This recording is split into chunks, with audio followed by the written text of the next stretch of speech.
Hello, students. Welcome to Green Plus Institute of Paramedical Sciences. I am Dr. Maninder Kaur, and today we're going to learn about rotator cuff tear.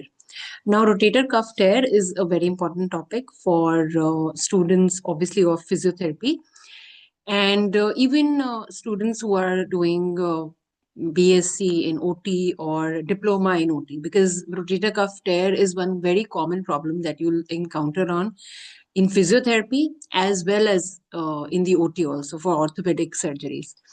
Okay. So rotator cuff tear, this topic is going to be divided into three parts, so three lectures. In this first lecture, इसमें हम basically सीखने वाले हैं about the anatomy and the causes of the tear. कि क्यों होता है टेयर, उसके लिए हम कैसे टेस्ट कर सकते हैं, और बेसिकली एनाटॉमी क्या होती है रोटेटर कफ की. So what is rotator cuff, जैसे हम कहेंगे. ठीक है, तो basics in the first lecture. So सबसे पहले what is rotator cuff. Rotator cuff basically is, you can say, a group of muscles. Basically चार मसल्स होते हैं जिनको टुगेदर हम रोटेटर कफ कहते हैं. ये हमारे शोल्डर जॉइंट की मूवमेंट में हमारी हेल्प करते हैं. ठीक है, so these four muscles help in movement of the shoulder joint without giving stress to the joint. ठीक है, ज्वाइंट को स्ट्रेस नहीं होता, बोन्स को स्ट्रेस नहीं होता, और आप फ्रीली प्रॉपर पूरी मूवमेंट कर सकते हैं. ठीक है, तो ये कौन से चार मसल्स हैं? ये चार मसल्स हैं सबस्कैपुलरिस, सुप्रास्पाइनाइटिस, इंफ्रास्पाइनाइटिस, टीरीज माइनर. ठीक है, एंड इनके ऑब्वियसली साथ के जो भी मस्कुलर टेंडरनेस अटैचमेंट्स हैं, जो टेंडन्स होंगे इनके, वो. ठीक है, so basically there are four muscles in it: subscapularis, supraspinatus, infraspinatus and teres minor. ठीक है, अब कहाँ पे होते हैं ये muscles? First let's understand that. पहले हो गई सब स्कैपुलरिस. देखो नाम क्या है, सब स्कैपुलरिस. तो स्कैपुला के नीचे. ओके, तो मतलब स्कैपुला के अंदर के हिस्से में. अगर मैं एनाटॉमिकली ऐसे बॉडी की बात करूंगी, तो अगर मैं सामने से सारी चीजें हटा के सीधा स्कैपुला की तरफ देखूंगी, तो मुझे स्कैपुला के अंदर के सरफेस पे सब स्कैपुलरिस नजर आएगा. ठीक है, ये पीछे का पार्ट है जो मेरी बैक में लगेगा ऐसे. राइट, सो ये इस एरिया में मुझे सबस्कैपुलरिस नजर आएगा. So as you can see in the diagram here.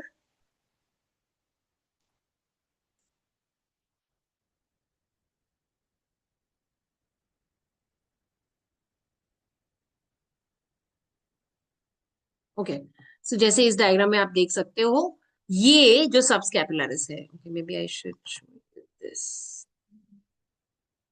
तो this muscle here is the subscapularis. ठीक है, ये inner surface of the scapula है. It originates from the scapula and inserts on the lesser tuberosity of humerus.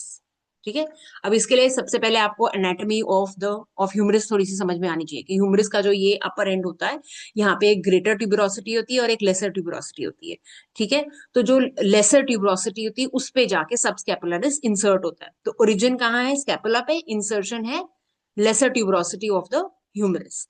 सब nerve supply क्या है? Subscapular nerve. Okay, then we come to supraspinatus. Supraspinatus क्या है? अगर आप नोटिस करोगे कि जब हम जो हमारी स्कैपुला का ब्लेड है ना, this is the scapula blade जो हम देखते हैं, जो कई लोगों में बता, जो पतले लोग होते हैं उनमें प्रोमिनेंटली दिखता है पीछे एक ब्लेड, है ना. तो this is a scapular blade जिसे कहा जाता है. तो ये स्कैपुलर ब्लेड के अबव, है ना, मतलब superior to the scapular blade जो एरिया है इन द पोस्टीरियर एस्पेक्ट, वहां से सुप्रास्पाइनाइटिस ओरिजिनेट होता है. इंसर्ट कहाँ होता है? On the greater tuberosity of the humerus.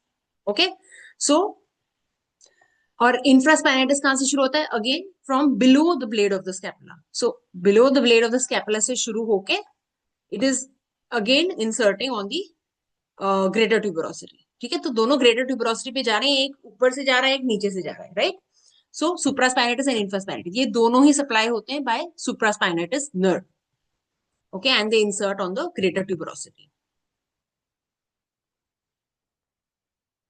Then ये तीन मसल्स हो गए. चौथा मसल हमारा टीरीज माइनर. टीरीज माइनर कहाँ से आ रहा है? Teres minor basically axillary nerve से इनर्वेट होता है, और ये भी ओरिजिनेट होता है स्कैपुला पे एंड इंसर्ट होता है ग्रेटर ट्यूबरोसिटी पे. So see if you see in this particular diagram this side now, तो अगर आप इस डायग्राम में देखते हो, तो ये देखो यहाँ पे आपका सुप्रास्पाइनेटिस मसल आ गया above the shoulder blade. Infraspinatus muscle आ गया below the shoulder blade, and teres minor आ गया again from below the infraspinatus. ठीक है, तो ये तीन जगह है, अलग अलग जगह से आ रहा है जो। तो अगर आप नोटिस करोगे, so this is your supraspinatus muscle, okay, this is your infraspinatus muscle, and this is your teres minor वाला मसल, ओके। अब इन सब के अलावा there is a bursa which is present in the subacromial space. अब देखो ये जो हमारा क्लैविकल है, इसका जो इधर वाला एंड है, दिस इज द अक्रोमियन, है ना। तो ये सब अक्रोमियन स्पेस में, इस जगह में, यहाँ पे एक बर्सा होता है, that is the subacromial bursa. That bursa क्या होता है? Bursa is basically you can से कि एक फ्लूइड फिल्ड पाउच है विच इज प्रेजेंट इन बिटवीन, वो कुशनिंग दे रहा है एक किस्म से। ठीक है, तो that is present in between the two bones, the two parts, that is acromion और ह्यूमरस के बीच में, यहाँ पे सुप्रास्पाइनेटिस और अक्रोमियन के बीच में एक सब अक्रोमियल बर्सा होता है। ठीक है, तो ये ऑब्वियसली लुब्रिकेशन प्रोवाइड करता है, कुशनिंग प्रोवाइड करता है। See this is how way you will see the bursa. तो ये आपका ह्यूमरस है,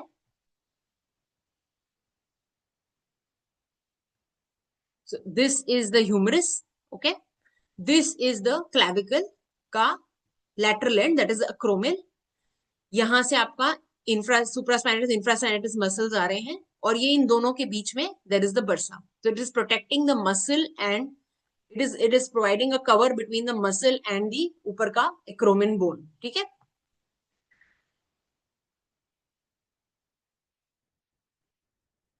now rotator cuff is a dynamic. Now what is rotator कफ? हमें क्यों इतने सारे मसल्स चाहिए? बेसिकली ये एक स्टेबलाइजर है हमारे शोल्डर जॉइंट का। जब हम शोल्डर जॉइंट की मूवमेंट्स करते हैं फॉरवर्ड, देखो शोल्डर जॉइंट कितनी प्लेन्स में मूव हो सकता है ना, इंटीरियर जा सकता है, पोस्टीरियर जा सकता है, अप जा सकता है, डाउन जा सकता है, इंटरनल जा सकता है, एक्सटर्नल जा सकता है ना। हमने देखा है शोल्डर जॉइंट की बहुत सारी मूवमेंट्स होती है, राइट। तो अब इतनी सारी जो मूवमेंट्स है, ये करने के लिए एक स्टेबिलिटी प्रोवाइड करता है इस जॉइंट को ये rotator cuff. These muscles together and the joint capsule, सब कुछ टुगेदर है ना, तो इसको ग्लिनो ह्यूमरल कॉम्प्लेक्स बोलते हैं हम। तो ग्लिनो ह्यूमरल कॉम्प्लेक्स जो है, that includes the 4 rotator cuff muscles, it includes the capsule of the shoulder joint and the labrum complex. ठीक है, तो bones, capsule and the muscles together they will form a total complex, glenohumeral complex. तो ये complex जो है, ये provide करता है एक flexibility and stability to the shoulder joint. Now, although the rotator cuff muscles generate torque, they depress the humeral head। देखो अब ये जो सारे मसल्स हैं, ये ऑब्वियसली खींचते हैं ना, ह्यूमरस को ऑब्वियसली खींचेंगे, इसलिए वो मूवमेंट होगी आगे पीछे जहां भी। लेकिन ये साथ साथ में ये ह्यूमरस के हेड को डिप्रेस करते हैं साथ में। क्यों? ताकि वो अक्रोमिन, देखो भी अक्रोमिन यहाँ है, हेड यहाँ है ना, अगर उसको डिप्रेस नहीं करोगे तो क्या, ये ऊपर की तरफ जाने लग जाएगा, ऐसे ऊपर को आने लग जाएगा ना, इधर को आने लग जाएगा। तो ये जो स्पेस है, ये रिड्यूस होती रहेगी। तो वो क्या करता है, वो इसको थोड़ा नीचे को ही रखता है। तो ये ऐसे ऐसे ऊपर नहीं चढ़ता।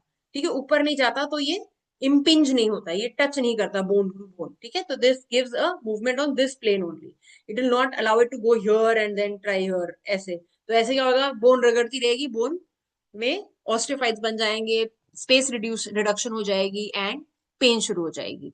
Now without an intact rotator cuff, particularly during the first 60 degrees of humoral elevation, क्यों?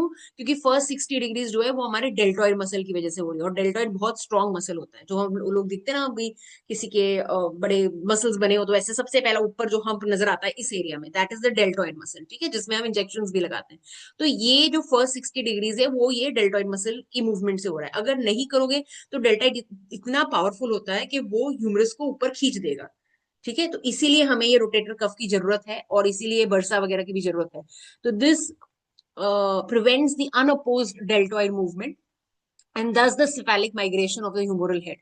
वो अलाउ नहीं करता cephalic migration, cephalic मतलब ऊपर की तरफ है ना, तो it does not allow the upward migration of the humeral head and thus impingement नहीं होती। impingement होता है फंस जाना किसी के बीच में, तो वो impingement नहीं करने देता। ठीक है, now in patients with large rotator cuff rough cuff sorry in patients with large rotator cuff tears, the humeral head is poorly depressed and migrates cephalid during active elevation of the arm। तो क्या होता है, देखो ऐसे होता है।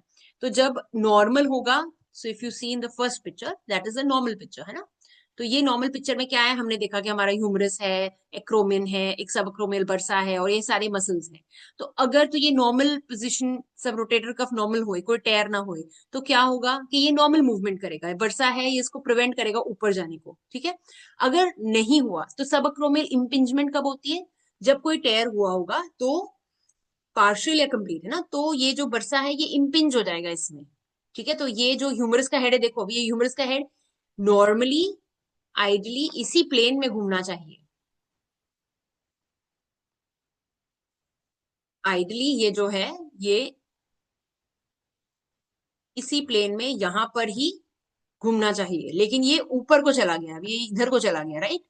तो इधर को जाने से क्या हुआ, ये इसको इस बोन के साथ टच कर रहा है एंड वो इम्पिंज कर रहा है बर्सा को, तो बर्सा भी पेन करेगा, बर्सा इन्फ्लेम हो जाएगी एंड जो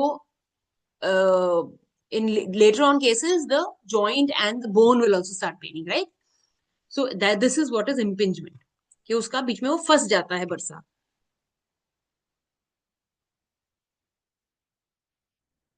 see here again you can see the subacromial space, देखो कितनी जगह है बीच में, है ना, between the acromion and the humerus. तो ये जो मार्क्ड स्पेस है this is the subacromial space. No normally this space is present, अगर टेयर होगा तो ये स्पेस रिड्यूस हो जाएगी और यहाँ पे इन्फ्लेमेशन शुरू हो जाएगी एंड पेन शुरू हो जाएगी, ठीक है। See here you can see the rotator कफ, देखो कितने मसल्स हैं जो अक्रोमियन और ह्यूमरस के बीच में आते हैं, ठीक है। तो ये सारे मसल्स बीच में फंस जाते हैं फिर, दैट इज इम्पिंजमेंट बेसिकली। तो ये मसल्स और ये मसल्स के टेंडन्स जो है बीच में फंस जाते हैं, जिसकी वजह से पेन और इन्फ्लेमेशन शुरू हो जाती है। That is basically the rotator cuff injury, tear, inflammation, depending on what degree it is. फिर आगे हम बात कर रहे हैं further again about the subacromial bursa. तो now this is situated below the coracoacromial arch. Coracoacromial arch कहाँ है, ये देखो यही चीज, ये एक्रोमियन है, ये कोराकोइड प्रोसेस है ना। तो acromion is from the scapula, coracoid process is of the clavicle, ठीक है। तो ये एक्रोमियो क्लेविकुलर जो स्पेस है, जो आर्च बना रहा है, वो आर्च मतलब जो एक ऐसा आर्च बना रहा है वो, है ना, वो आर्च को की जगह में ये प्रेजेंट होता है between the arch and the deltoid muscle. तो ये सब अक्रोमियल बर्सा उस जगह पे होएगा, तो that will prevent again the same thing what I am talking सब तब से के इम्पिंजमेंट प्रिवेंट करेगा। ये बहुत इंपॉर्टेंट है अबडक्शन ऑफ शोल्डर में, अबडक्शन ऑफ शोल्डर में, ठीक है। It protects the supraspinatus tendon against friction with the acromion, as I told you. दूसरा ड्यूरिंग ओवरहेड अबडक्शन, ओवरहेड मतलब ये 90 डिग्री से जब ऊपर जाता है, ओवरहेड अबडक्शन होता है। The greater tuberosity of the humerus passes under the acromion, ठीक है। और ये वर्षा की वजह से होता है, अगर नहीं तो फिर ये क्या होएगा, ह्यूमरस ऊपर को निकल जाएगा लोगों का, ना तो ज्वाइंट ही ऊपर को निकल जाएगा। तो नॉर्मली अगर ऐसा है तो यहां तक तो हम बोल रहे हैं कि नॉर्मल मूवमेंट आ रही है ना, नहीं तो फिर क्या हो रहा था, ये ऊपर को निकल जाना था आगे। तो ये ऊपर को नहीं निकल रहा है, why, because of the bursa itself, right. अब व्हाट आर द फंक्शंस, हमने क्या बोला, एक तो ऑब्वियसली इट्स हेल्पिंग रोटेशन, मतलब मूवमेंट्स हेल्प कर रहा है ना। तो कौन सी मूवमेंट्स, एक तो हमारी रोटेशन को हेल्प कर रहा है, internal rotation, external rotation, abduction, adduction, या ये पूरी भी जो सरकमडक्शन वाली मूवमेंट है, ये जो रोटेशन मूवमेंट है ये रोटेटर कफ की वजह से हम कर पाते हैं। फिर ये स्टेबलाइजेशन देता है ह्यूमोरल हेड को in the glenoid socket by compressing the round head into the shallow socket. देखो अभी सॉकेट तो बहुत छोटा है ना, सॉकेट मतलब जो स्पेस है जिसके ऊपर वो ह्यूमरस घूम रही है ना। अब ये हमारा स्कैपुला की स्पेस है जहां पे ह्यूमरस घूम रहा है। अब ये चीज छोटी सी है, एक्चुअली शो इट, मतलब ये हेड मेरा बहुत, ये हेड बड़ा होता है, ये तो इतनी सी जगह है, तो इसमें से ना तो ये तो आराम से ऊपर नीचे निकल जाएगा। इसलिए जिन लोगों के शोल्डर डिस्प्लेसमेंट्स होते हैं वो बार बार होते ही रहते हैं, क्योंकि वो स्पेस ही बहुत छोटी, तो एक बार मसल्स वीक हो गए तो वो रिपीटेडली वहां से मूवमेंट स्पेस मिल जाती है। और यहाँ के मसल्स जो है, बहुत सारे मसल्स होते हैं शोल्डर ज्वाइंट में, ठीक है। सो ये स्टेबलाइजेशन देता है ह्यूमरल हेड को in the glenoid socket by compressing the round head on the shallow socket, shallow socket पे राउंड हेड को कंप्रेस करता है, ठीक है। Then it provides, it has the ability to provide a muscular balance. Obviously ये किसी भी side में मूवमेंट नहीं हो जाती, अगर ह्यूमरस पटक से बाहर को निकल आएगा यहाँ से या यहाँ से या यहाँ से, तो फिर क्या होएगा, आपकी मूवमेंट कैसे हो पाएगी, ये तो ऐसे ऐसे कोई भी मूवमेंट हो जाएगी ना। तो दिस ये स्टेबिलिटी देता है उस मूवमेंट को। And it stabilizes the glenohumeral joint when other large muscles crossing the shoulder contract. ठीक है, बहुत सारे लार्ज मसल्स हैं यहाँ पे जो कॉन्ट्रैक्ट होते हैं। हम बोलते हैं आपको कि डेल्टॉइड है, आपका पेक्टोरालिस मेजर, पेक्टोरालिस माइनर तो नहीं, चलो पेक्टोरालिस मेजर है, डेल्टॉइड मसल है, सुप्रास्पाइनेटस है, इंफ्रास्पाइनेटस है, टीडीज मेजर है, टीडीज माइनर है। बहुत सारे मसल्स होते हैं शोल्डर जॉइंट के। That is why shoulder joint is a very complex joint. ठीक है, तो शोल्डर इस एरिया में बहुत सारे मसल्स होते हैं, इसीलिए यहाँ की हीलिंग में भी, फ्रैक्चर्स में स्टेबिलिटी प्रोवाइड करनी बहुत जरूरी होती है, बिकॉज न तो इतनी सारी मसल्स ने ही उनकी मूवमेंट करके वो उस जॉइंट, उस मसल, सॉरी, उस फ्रैक्चर को हील नहीं होने देना है ना। तो ये सब जब लार्ज मसल्स मूव कर रहे होते हैं तो इस जॉइंट की स्टेबिलिटी ये रोटेटर कफ प्रोवाइड करता है। ठीक है, अब कैसे अलग अलग तरीके से ये रोटेटर कफ में इश्यूज आ सकते हैं, क्या क्या प्रॉब्लम्स आ सकती है, कैसे टेयर हो सकती है, कैसे इन्फ्लेमेशन हो सकती है, क्या क्या कॉजेज होते हैं पर से, है ना। तो एक होता है रिपीटेटिव स्ट्रेस। रिपीटेटिव स्ट्रेस मतलब कैसे, जैसे repetitive overhead movement of the arms can stress your rotator cuff, causing inflammation and eventually tearing. अब ये कहाँ होएगा, अभी कौन बार बार ऐसे ऐसे करता है ना, कौन करता है, ऑब्वियसली एथलीट्स, फर्स्ट पर्सन, है ना, जो सबसे ज्यादा, जो बेसबॉल पिचर्स होते हैं, जो टेनिस प्लेयर्स होते हैं, उनकी बार बार ये वाली मूवमेंट हो रही होती है ना, ये बार बार ये वाली मूवमेंट हो रही होती है। बाकी जो बिल्डिंग वाले होते हैं, जो पेंटर्स होते हैं, जो कारपेंटर होते हैं, है ना, वो सबकी इनकी इन ये वाली मूवमेंट बहुत होती है। तो ये कब, जब ये रेपिटेटिव स्ट्रेस हो जाएगा, अनड्यू स्ट्रेस हो जाएगा, तो उससे भी टेयर, इन्फ्लेमेशन हो सकती है, टेयर हो सकता है। ठीक है, देन इम्पिंजमेंट, जो हम बोल रहे थे कि अगर हम गलत तरीके से गिरते हैं, है ना, कोई और तरीके से गिर जाते हैं, तो फॉल्स या इनकरेक्ट थ्रोइंग टेक्निक भी, इवन जैसे हम बोलते हैं ना कि कोई प्ले करना है, कोई गेम है, तो उसकी एक टेक्निक है, किस तरह से आप वो बॉल को मारेंगे या आप किस तरह से मूवमेंट करेंगे। तो जब आपकी इन टेक्निक, इनकरेक्ट टेक्निक होगी, या फिर अगर आपके मसल्स वीक होंगे, this may cause the arm bone to move up and down and trap the tendon, तो impingement कर देगा वो उसको। ठीक है, अब ये हो जाता है कई बार, जो लोग ज्यादा ओवर ट्रेन करते हैं या फिर कोई सडन चेंज करते हैं अपनी एक्टिविटी में, एकदम से झटके से कोई काम कर रहे हैं, उससे कई बार इम्पिंजमेंट हो जाती है। नेक्स्ट होता है वन कॉमन थिंग जो हम बोलते हैं हर जगह पे है ना, कि नॉर्मल वेर एंड टेयर, कि एज यू एज थिंग्स, है तो एक मशीन है body part, the human body is a machine, right. So ये मशीन धीरे धीरे with time wear and tear से खराब होनी शुरू हो जाती है। तो rotator cuff tendons can degenerate due to age, जैसे जनरली 40 के बियॉन्ड से डीजेनरेशन शुरू हो जाती है। इससे क्या होता है, दैट इज बिकॉज जो फाइब्रस प्रोटीन है, कोलेजन है, वो कोलेजन जो है वो ब्रेक डाउन होना शुरू हो जाता है ना। तो उस वजह से ये इसकी मजबूती में फर्क पड़ जाता है, and that is why rotator cuff injury या इन्फ्लेमेशन हो जाती है, इंजरी तो नहीं होती, इन्फ्लेमेशन हो जाती है, राइट, एंड टेयर हो सकती है। This is normal wear and टेयर। फिर कैल्शियम डिपॉजिट्स हो सकते हैं, जब अगर ऑक्सीजन सप्लाई रिड्यूस होएगी, है ना, पुअर ब्लड सप्लाई होएगी, अगर ऑक्सीजन पूरी तरह से नहीं पहुंच रहा है या ब्लड पूरी तरह से नहीं पहुंच रहा है शोल्डर जॉइंट को, फॉर वट एवर रीजन, है ना, कोई ट्रॉमा हो सकता है, अनीमिया हो सकता है, उसकी वजह से ऑक्सीजनेशन पूरी नहीं जा रही, तो उससे भी इरिटेशन होगी और इन्फ्लेमेशन होकर कैल्शियम डिपॉजिट हो जाएगा। जब कैल्शियम डिपॉजिट होगा तो वो इरिटेट करेगा एंड रोटेटर कफ को इन्फ्लेम करेगा।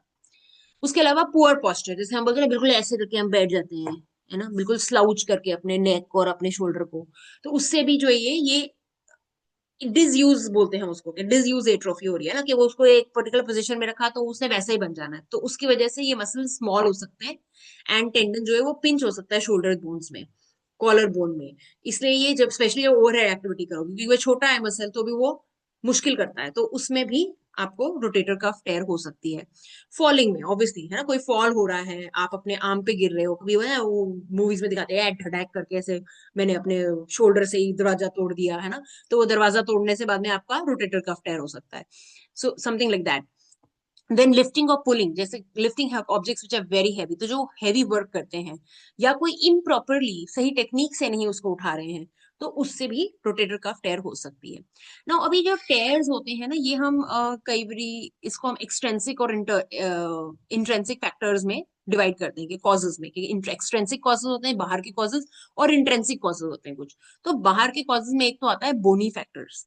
तो व्हाट इज दैट, कि बेसिकली पहले तो अक्रोमिन कैसा है, कई बोलते हैं ना कि ये तो भाई इनका कई डॉक्टर्स आप सुनोगे बोलेंगे कि ये तो भाई नेचुरली आपका बॉडी ही ऐसा है ना, नेचुरली आपकी बॉडी की बनावट ऐसी है। तो कई बार आपकी बोन की बनावट ऐसी होती है कि वो इम्पिंजमेंट करेगी। ठीक है, देखो अल्टीमेटली अक्रोमियन और ह्यूमरस के बीच में है ना, तो अगर अक्रोमियन की शेप ही अलग होगी तो वो ऑटोमेटिकली इसमें इम्पेंज करेगा। अगर वो ऐसे होने की वजह अगर ऐसा है तो उसने ऑटोमेटिकली इसमें इम्पेंज करेगा ना, जब भी ये मूव करेगा ये ऑटोमेटिकली इम्पेंज करेगा। So you have three types of acromions, type 1, type 2 and type 3। Type 1 is basically the normal acromion जो फ्लैट होता है। टाइप 2 बेसिकली थोड़ा सा कर्व्ड और डिपिंग डाउनवर्ड्स होता है। और जो टाइप 3 होता है वो हुक्ड होता है, वो बिल्कुल ही ऐसे बिल्कुल ऐसे हुक सी बनी होती है उसकी, ठीक है। So that this will cause the obstruction of the outlet for the supraspinatus tendon and therefore impinge the rotator cuff during elevation. ठीक है, like you can see here, see these are the three types. आप अगर notice करोगे the space between the acromion and the subacromial space जिसको हम बोलेंगे, देखो यहाँ पे subacromial space कितनी बड़ी सी है। अब यहाँ पे ये कर्व हो गया थोड़ा, है ना, तो कर्व होने की वजह से ये जो स्पेस है ये रिड्यूस हो गई है ना। ये देखो ये स्पेस,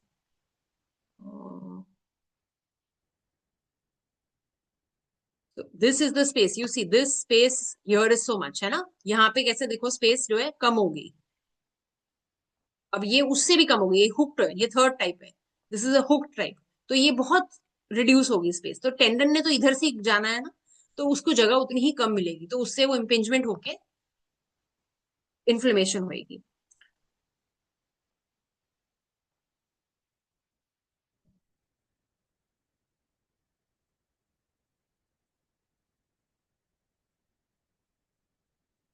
सॉरी।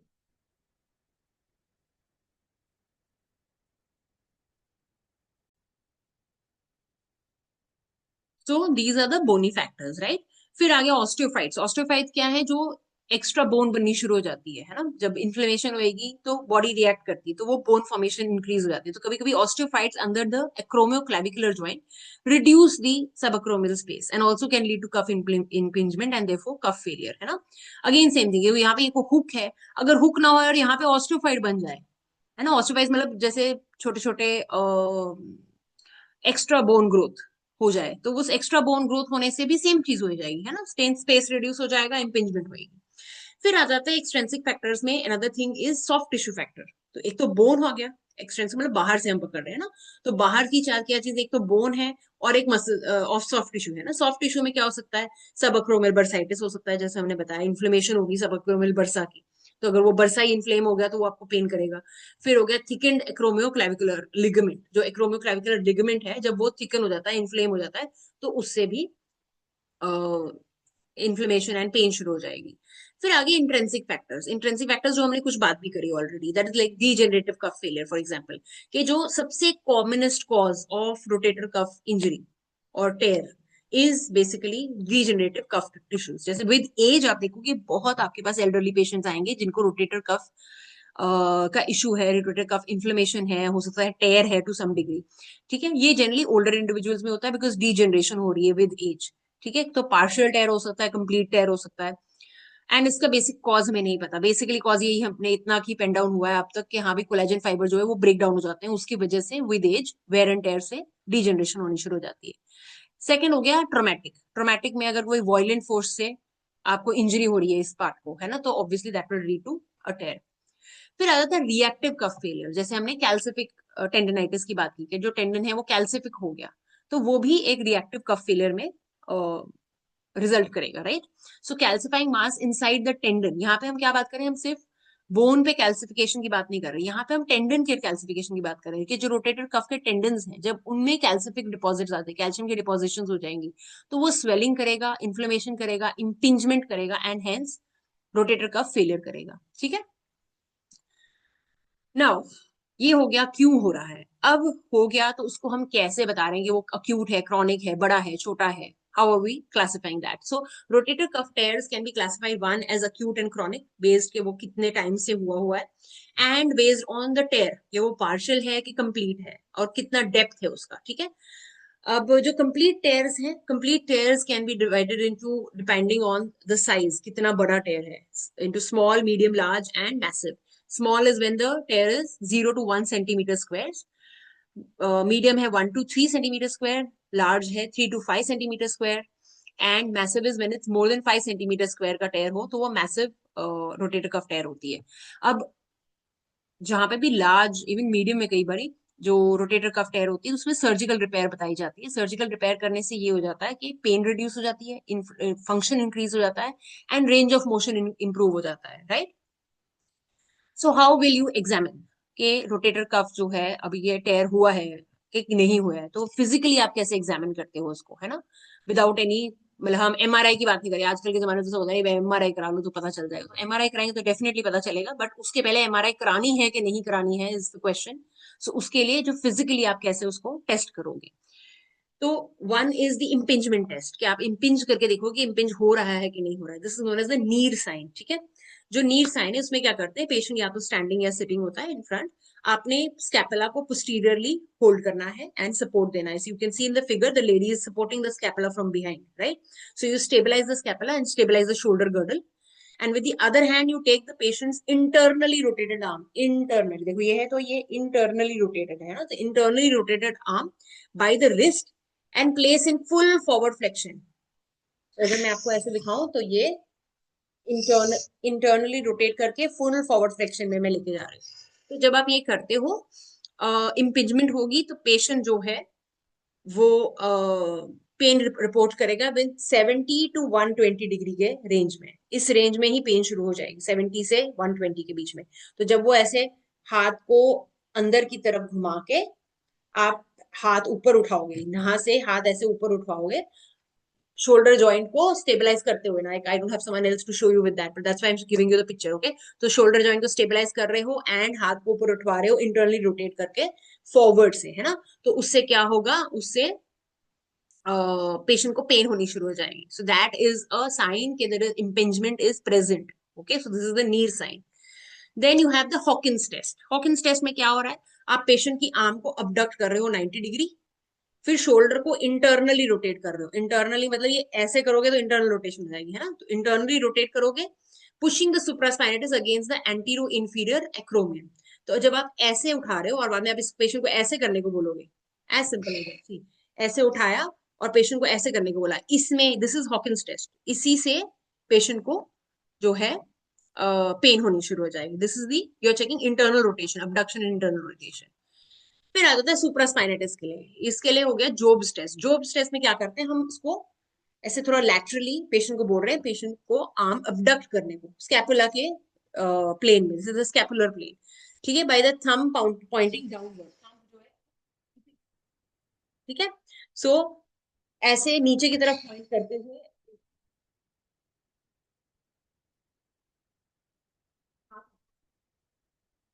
ये ऊपर इससे भी ना, अगर उसको इसमें पेन हो रही है मतलब there is rotator cuff injury, ठीक है।